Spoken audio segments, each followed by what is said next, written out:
Hey folks, this is Vent with Ads Gaming Addiction, and today we're going to review Cave Digger.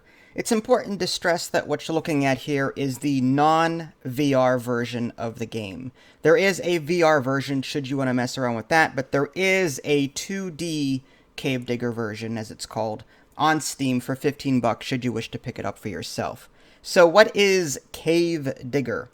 Well, it's just like the name implies. You're going to be mining various gems and finding various artifacts, mining oil, different things like that, in order to earn money.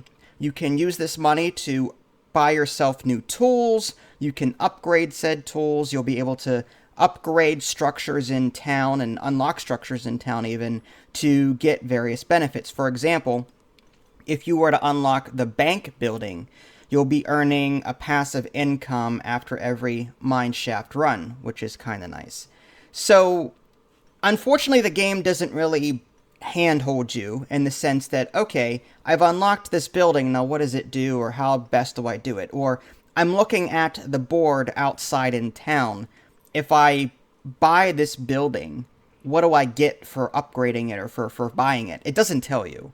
That's one thing I don't like. You actually have to buy the object in question before it tells you what it does. And that's, I think, one of the downfalls of this game is there's not a whole lot of information going into it. You just sort of have to spend money and buy everything and then figure everything out after that. Now, is that terribly bad? No, because the game is actually quite enjoyable. It's one of those casual mine,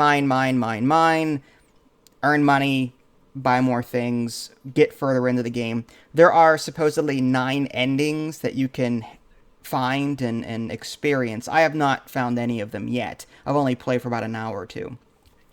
Whenever you first start the game, there's this mine shaft. It's a repeatable mine shaft, and it's just like an elevator. It'll drop you to a level, but you don't actually leave your elevator. You just mine the area around your little bucket. This bucket will suck all of the gems that you make into it, and you earn money that way. You've got like 30 seconds to mine the walls around your mine shaft, and then it'll drop again. This elevator drops again, and you'll again have 30 seconds to mine as much as you can around it. Now, the regular gems are just hidden behind rocks. You just break them out of there, and then you right-click to pick up the object and put it into the little bucket. You'll earn some money for that. If there are any gems on the floor when the elevator starts moving again, then you lose everything. So you have to sort of be quick about that. There are artifacts that are hidden behind rocks as well, but if you try and break the rocks they're hiding behind with a regular pickaxe, you'll break the artifact as well. So you need this saw that you can buy to cut them loose. There's also these various, I think they're oil deposits, and there's a special tool for that. There's a glove that you can buy that will allow you to, I think, break rocks physically with your punch. I haven't seen that yet. There's also dynamite that you can use to blow up large chunks of rocks, so there's that. As far as getting past that elevator shaft, it's a repeatable elevator shaft. After 3 drops, or after three 30-second timed experiences, you'll get, oh, there's 200, 300 bucks. Great, cool. But once you get this crank for the train, there's like a little speed control crank for the train, a lever. You'll be able to take this train into the world. And it's a linear track. You just keep waiting until you come across something. And you'll stop the train, you'll walk around, look around a little bit, and see what there is to explore. Eventually you come across this Sidekick Chest. It's just this little cute little chest that follows you around. It'll eat things up on the ground if it's near them. You can also throw stuff into it so that you don't have to walk all the way back to your train. You can only hold one item at a time.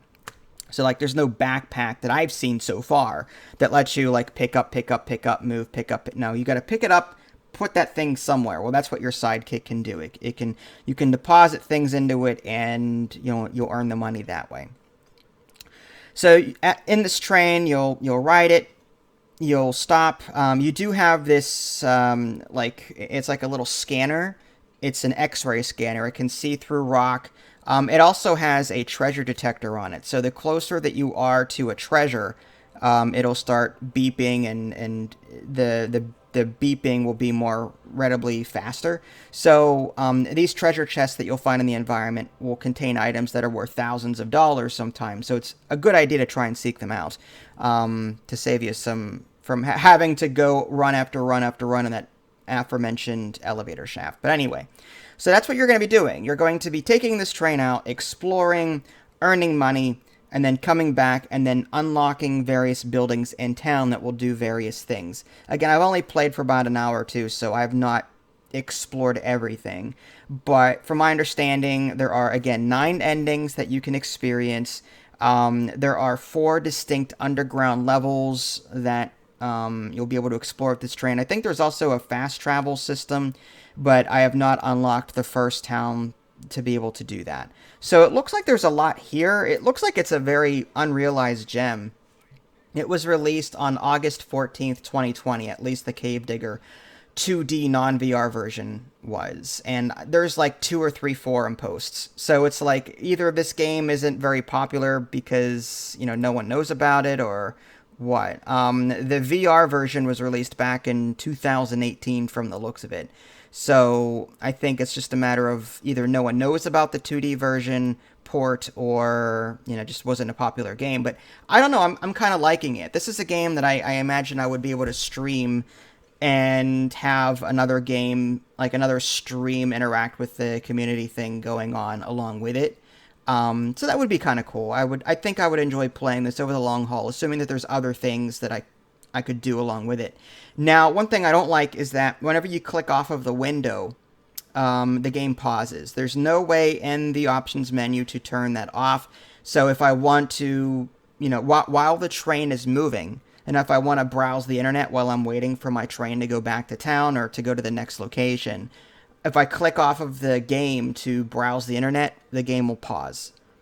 That's stupid. If there are long lulls in between rest stops, or, you know, you're waiting to go from place to place, it would have been nice to be able to Alt-Tab or click off of the windowed game and do something else, and, you know, the game continue in the background.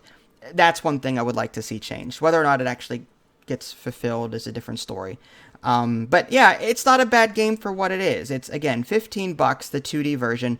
The VR version is $20. So if you have a VR headset, great. I do not. But if you're like me and don't have the VR headset, you can buy the 2D version for $15. And I do recommend it. It's one of those casual mining games. It's nothing to the extent of Deep Rock Galactic. Like, there's no enemies you're going to be shooting.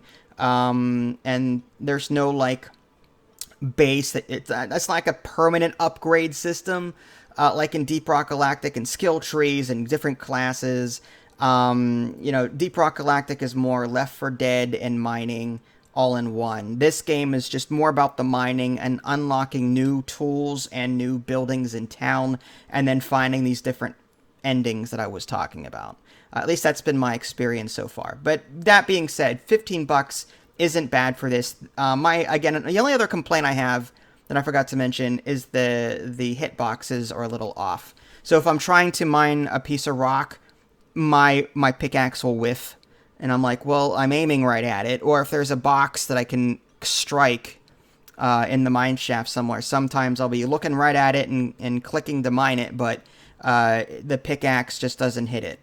Oh, I have to move the camera a couple inches to the right. Oh, now it'll hit. So sometimes the hit boxes are a little off. But yeah, other than that, I think this game is fairly enjoyable, and I would recommend it. If you guys haven't already, subscribed to me on Twitch and YouTube. That way you can stay up to date with any new content I'm going to publish. This is Vince. Thanks for watching, and I'll catch you next time.